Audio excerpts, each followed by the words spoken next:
Boa noite a todos. Antes do início da nossa reflexão, vou pedir atenção para alguns avisos. Nós estamos solicitando voluntários psicólogos que possam dispor de algumas horas na semana para atenderem pessoas carentes em nosso lar Irmã Dirce. Os interessados em entrar em contato aqui no centro com Edna, às terças e sextas-feiras, no período da noite, às 19 horas. Prossegue também a campanha do alimento: arroz, feijão, óleo, leite, macarrão, açúcar, café, farinhas de trigo e mandioca, molho de tomate, sal e outros. São alimentos que são utilizados para a formação das cestas básicas, que são doadas às 150 famílias carentes assistidas pelo nosso centro. Prossegue também a campanha da fralda descartável infantil, tamanhos médio, Estamos precisando de fraldas infantis do tamanho médio, para o projeto Mamãe e Bebê que temos em nosso lar, Irmã Dirce. São mães carentes que fazem acompanhamento durante a gestação e ganham um enxoval. Desde já nós agradecemos a colaboração de todos. E a palestra da Débora Ambrósio, aqui do nosso Centro Espírita, o tema Prefiro Viver, Suicídio Não. O suicídio é uma triste ilusão porque somos seres imortais e a vida continua plena além da morte do corpo. A palestra será no próximo sábado, dia 12, às 19h20. Todos estão convidados.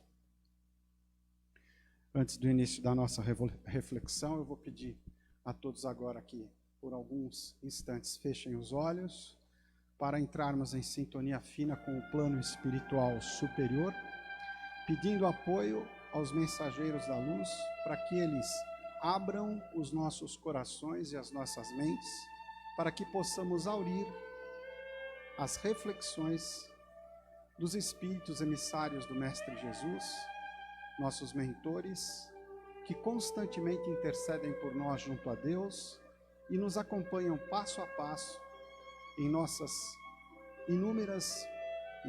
diversas encarnações. E pedindo também o concurso desses espíritos para que nos auxiliem a dominarmos, a vencermos as nossas más inclinações e a vivenciarmos o Evangelho de nosso Senhor Jesus Cristo. Pedimos de maneira especial o concurso da falange amiga do Dr. Bezerra de Menezes, Dr. André Luiz, Chico Xavier, Eurípides Barçanufo, Cairbar Schüttels e tantos outros que doaram suas vidas à causa espírita, para que, assessorados por eles, possamos ter mais êxito no nosso trabalho. E assim, com o coração, a mente elevados a Deus, vamos dar início à nossa reflexão com a oração que o próprio Cristo nos ensinou. Pai nosso, que estais nos céus, santificado seja o vosso nome. Venha a nós o vosso reino, e seja feita a vossa vontade, assim na terra como no céu. O pão nosso de cada dia nos dai hoje. Perdoai-nos as nossas dívidas, assim como nós perdoamos aos nossos devedores. E não nos deixeis cair em erros e tentações, mas livrai-nos de todo mal. Que assim seja, graças a Deus, graças a Jesus. O tema da nossa reflexão de hoje é buscai e achareis. Encontra-se muito bem explicado no Evangelho segundo o Espiritismo, capítulo 25. Vou retomar aqui o texto do Evangelho para que a gente possa refletir melhor. Pedi e se vos dará, buscai e achareis. Batei à porta e se vos abrirá, porquanto quem pede recebe e quem procura acha, e a aquele que bata à porta abrir-se-á. Qual homem dentre vós que dá uma pedra ao filho que lhe pede pão? Ou se pedir um peixe, dar-lhe-á uma serpente? Ora, se sendo maus como sois, sabeis dar boas coisas aos vossos filhos, não é lógico que, com mais forte razão, vosso Pai que está nos céus, dê os bens verdadeiros ao que lhes pedirem. do Evangelho de São Mateus, capítulo 7, do versículo 7 até o versículo 11. E aqui no Evangelho segundo o Espiritismo, logo no item 2, vem uma explicação importantíssima. Diz da seguinte maneira: do ponto de vista terreno, a máxima buscai e achareis é análoga a esta outra: ajuda-te a ti mesmo que o céu te ajudará. É o princípio da lei do trabalho e, por conseguinte, da lei do progresso, porquanto o progresso é filho do trabalho, visto que este põe em ação as forças da inteligência. Na infância da humanidade, o homem só aplica a inteligência à cata do alimento, dos meios de se preservar das intempéries e de se defender dos seus inimigos. Deus, porém, lhe deu a mais do que outorgou ao animal: o desejo incessante do melhor. E é esse desejo que o impele à pesquisa dos meios de melhorar a sua posição, que o leva às descobertas, às invenções, ao aperfeiçoamento da ciência, porquanto é a ciência que lhe proporciona o que lhe falta. Pelas suas pesquisas, a inteligência se lhe engrandece, o moral se lhe depura. Às necessidades do corpo sucedem as do espírito. Depois do alimento material, precisa ele do alimento espiritual. É assim que o homem passa da selvageria à civilização. Se Deus houvesse isentado do trabalho do corpo o homem, seus membros se teriam atrofiado. Se o houvesse isentado do trabalho da inteligência, seu espírito teria permanecido na infância, no estado instinto animal. Por isso é que lhe fez do trabalho uma necessidade e lhe disse: procura e acharás. Trabalha e produzirás. Dessa maneira serás filho das tuas obras, terás delas o mérito e serás recompensado de acordo com o trabalho que hajas feito. Os espíritos não vêm isentar o homem da lei do trabalho. Vêm unicamente mostrar-lhe a meta que lhe cumpre atingir e o caminho que a ela conduz, dizendo-lhe: anda e chegarás. Toparás com pedras, olha e afasta-as tu mesmo. Nós te daremos a força necessária se a quiseres empregar.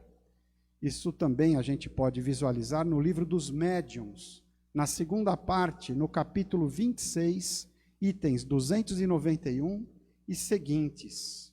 Do ponto de vista moral, essas palavras de Jesus significam: pedi a luz que vos clareie o caminho, e ela vos será dada. Pedi forças para resistirdes ao mal, e a tereis. Pedi a assistência dos bons espíritos, e eles virão acompanhar-vos, e como o anjo de Tobias, vos guiarão. Pedi bons conselhos, e eles não vos serão jamais recusados. Batei à nossa porta, e ela se vos abrirá. Mas, olha só o texto, pedi sinceramente, com fé, confiança e fervor. Apresentai-vos com humildade e não com arrogância, sem o que sereis abandonados às vossas próprias forças, e as quedas que derdes serão o castigo do vosso orgulho. Tal o sentido das palavras: buscai e achareis, batei e abrir-se-vos-á. Agora uma reflexão para nós, depois desse texto belíssimo do Evangelho segundo o Espiritismo e do Livro dos Médiuns, que fica para nós. Eu tive um professor na universidade, na PUC de São Paulo, que dizia assim: vaca não dá leite, você tem que tirar. A terra não dá frutos, você tem que plantar, regar, adubar e no tempo certo colher. Não caem do céu todas as bênçãos que nós necessitamos sem que nós tenhamos no coração o desejo sincero de trabalhar. A vontade é o primeiro elemento, secundada pela oração. E a pergunta que vem para nós: nós realmente queremos? Nós realmente procuramos a nossa elevação moral? Nós estamos dispostos a sermos bons cristãos? E cristãos também é sinônimo de espíritas? Temos essa real disposição de alma? Porque sem ela não caminharemos, não evoluiremos. A força de vontade é o primeiro elemento. O trabalho e a oração são os outros dois seguintes, para que a gente possa se elevar. E quando nós temos vontade de melhorar e de progredirmos, a gente consegue, mas a gente precisa fazer do trabalho a alavanca da nossa elevação. Daí a expressão do professor Cortella, que é conhecido em todo o país: vaca não dá leite. É verdade, você tem que tirar. As coisas não caem prontas do céu. Deus te dá um corpo físico, Deus te dá inteligência, Deus te dá a semente, mas é você que tem que plantar. E nós já muitas vezes escutamos no nosso centro espírita, e tenho certeza que nos centros espíritas de todo o Brasil, que a semeadura é livre, mas a colheita é obrigatória. Qual o significado disso? Colheremos exatamente aquilo que plantarmos. Você quer ser um bom espírita? Lute contra as suas más inclinações. Você quer se ver livre das suas obsessões? Lute contra você mesmo, porque o seu maior obsessor é você mesmo. A Revista Espírita, de dezembro de 1862, nos lembra bem isso. Nós somos os nossos maiores obsessores. E muitas vezes a nossa maneira errônea de pensar, de falar e de agir atrai inúmeras obsessões. Mas aquele que persevera, trabalha de verdade, luta, vai encontrar a vitória final. Vai conseguir os seus objetivos.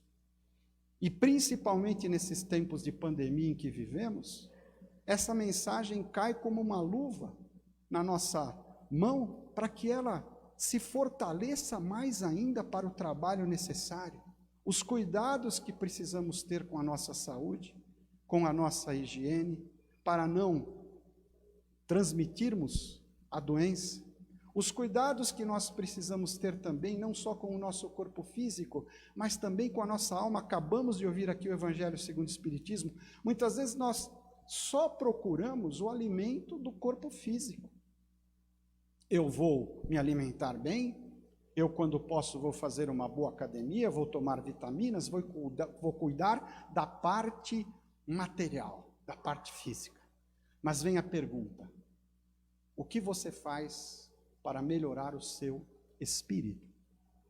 O que você faz para combater as suas más inclinações? O que você faz para vivenciar o Evangelho de Jesus, sintetizado magnamente no 15º capítulo do Evangelho segundo o Espiritismo, quando diz que fora da caridade não há salvação? Nós queremos realmente praticar a caridade? E eu não falo daquela caridade que a gente faz com os bens materiais, porque para quem tem um emprego, uma casa, por mais simples que seja, praticar a caridade material é fácil. Doar alguns quilos de alimento, alguns remédios, visitar aqueles que estão impossibilitados devido a problemas de saúde. Tá bom, isso é importante, precisamos fazer muito isso. Mas eu falo da outra caridade, a caridade de natureza moral. E a caridade de natureza moral, ela só se cumpre verdadeiramente na nossa vida quando nós aprendemos a perdoar. O perdão é a atitude que mais aproxima o homem de Deus, porque Deus é amor, é perdão, é bondade, é misericórdia o tempo todo. Então, quando você perdoa o seu ofensor, você imita Deus, imita Jesus.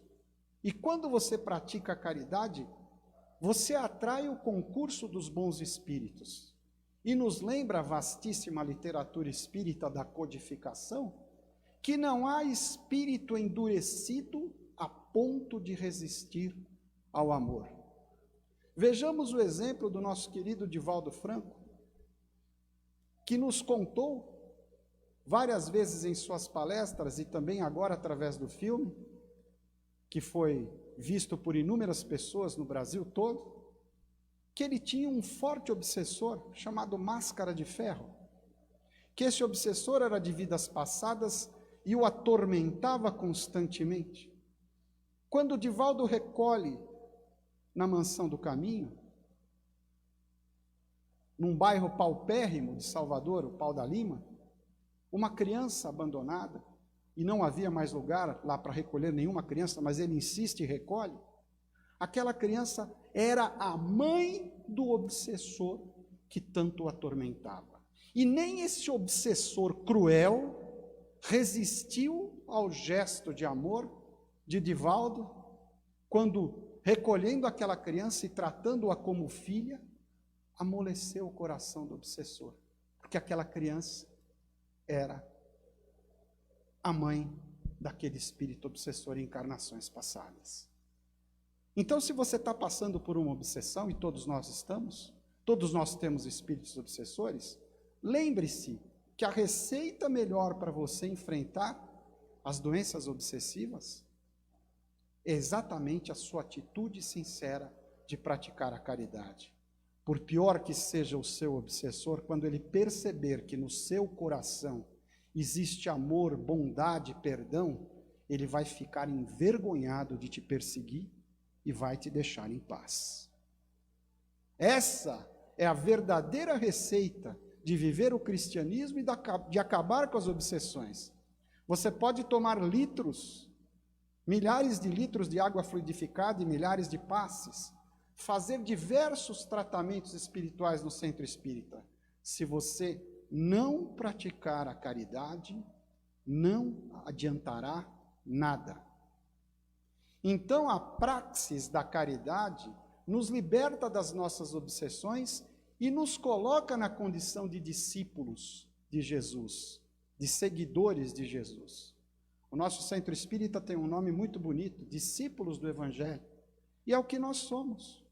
Mas precisamos ter vontade para isso, oração, procurar constantemente se melhorar, porque quem procura, acha.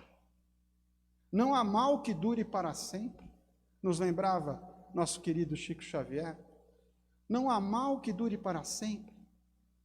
O mal, cedo ou tarde, se curva ao bem, e o bem estabelece uma convivência harmônica, e nós atraímos para nós o auxílio imperioso e indispensável dos bons espíritos, e vamos assim caminhando de encarnação em encarnação num processo constantemente evolutivo. Então é preciso trabalhar muito. E eu também falo do trabalho no sentido profissional. Num período de tanto desemprego como nós vivemos no Brasil, tem gente que ainda empurra o trabalho com a barriga e fala mal do trabalho que tem, esquecendo que através do trabalho nós servimos aos nossos irmãos. O médico, o dentista, o advogado, a empregada doméstica, que tantas vezes trabalha em serviços simples, mas que são essenciais, são maneiras de servirmos às pessoas com as quais convivemos. E você abençoa ou você amaldiçoa o seu trabalho? Lembrando que ele não é apenas a fonte das rendas que te permitem comer, beber, vestir. O trabalho é muito mais do que isso. O trabalho é a oportunidade excelsa que Deus te dá de evoluir. E se cada um trabalhasse muito bem naquilo que se propõe a fazê-lo, todos nós teríamos um mundo bem melhor. Recordo-me aqui da República de Platão, obra magna da filosofia da Grécia Antiga, onde Platão, com a sua vastíssima capacidade e inteligência, conclui que a justiça é a correta ordenação das partes. É cada um fazendo bem o seu papel onde estiver. E aí a sociedade como um todo funcionará melhor, porque as pessoas vão aprender que o seu trabalho é sempre muito importante. E num gesto de grande humildade, Jesus, que era o mestre dos mestres, se ajoelha diante dos apóstolos e dá o exemplo maior do serviço. lava os pés dos discípulos. Em outra oportunidade ele diz, quem quiser ser o maior, que seja o servo de todos. E há não muito tempo, recordo-me que o presidente da Sony, da poderosa empresa multinacional Sony japonesa, convocou uma reunião com seus funcionários em dia de sábado, e ele se esqueceu de que em dia de sábado não havia faxineiras disponíveis para fazer a limpeza dos sanitários. Ele colocou uma luva, se vestiu adequadamente, e ele mesmo, o poderoso presidente da Sony, limpou os banheiros da empresa. Quem quiser ser o maior, que seja o servo de todos. Procure e você achará. Faça da sua vida um louvor ao trabalho, porque o trabalho abençoado é ele que te dignifica e te faz evoluir. Não amaldiçoe a sua profissão, por mais que você seja mal remunerado, porque existe muita gente que gostaria de ser mal remunerado como você. Abençoe o seu trabalho, pense coisas boas, valorize o que Deus te deu, para que você possa receber constantemente a graça dos espíritos de luz que estão te observando. Observando a maneira como você enfrenta as dificuldades, como você supera as crises. Trabalho, força de vontade e oração. E hoje eu vou encerrar a nossa reflexão com um texto muito bonito, escrito por Madre Teresa de Calcutá. Acredito que muitos de vocês o conheçam, mas eu faço questão de recordá-lo. O texto chama-se Você e Deus. Madre Teresa dispensa comentários. Um espírito excelso de luz que dedicou sua vida à praxis da caridade. Nas ruas pestilentas de Calcutá, com as águas até os joelhos, ela dava banho em leprosos. E certa ocasião, perguntaram a ela da seguinte maneira, indagaram a ela como ela conseguia dar banho em leprosos e não ficar doente. A lepra é transmissível, sabemos, a hanseníase, melhor dizendo.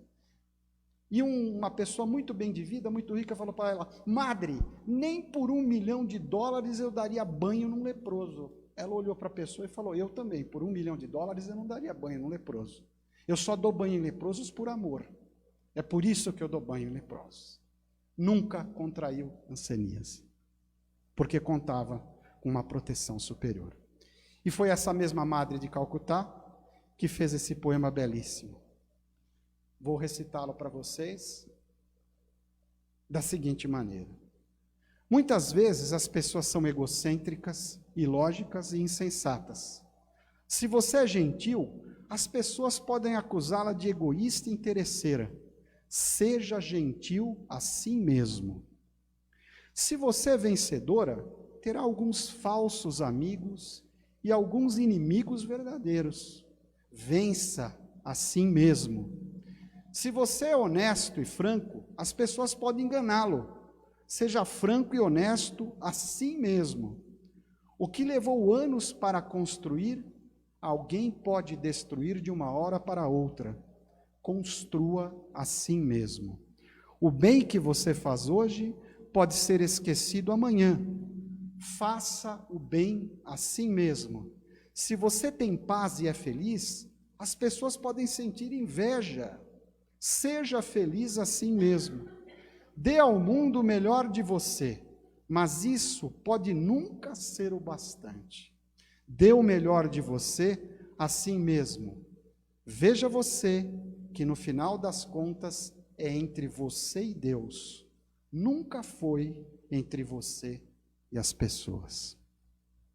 Que assim seja, graças a Deus, graças a Jesus.